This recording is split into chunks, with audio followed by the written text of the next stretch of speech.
There's risk in it for the Taki. guest.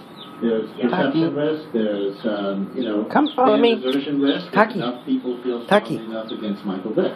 Well, I think that every fan base, I mean, this comes up again, and some people are like, why are we bringing this up again? I think it comes up again because every fan base then has to wrestle with, do we cheer for Vic? How do we feel about cheering for Vic? And, dogs are an emotional issue. It's not just a rational thing. So a lot of people come to this, and they have to think about it anew. Like, what can I do? I talked to a Jets fan who was very concerned about it. She's like, I just don't know how I'm going to cheer for him if he runs for 5 yards.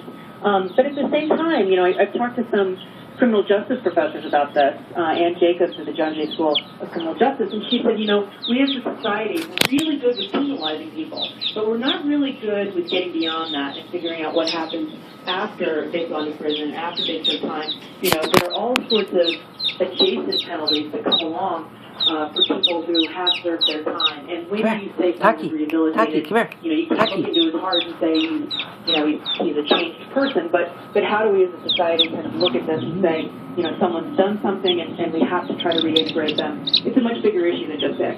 So, Jane, this may not surprise you, but we have 10 lines. We put out the call for people to chime in on either of these two stories, college athletes unionizing or Michael Vick profile. 9 of the 10 lines are people who want to talk about Vick, and all 9 are against it. So let's take Jan in Brooklyn as a representative. Jan, you speak for your caller community here on WNYC. Thank you.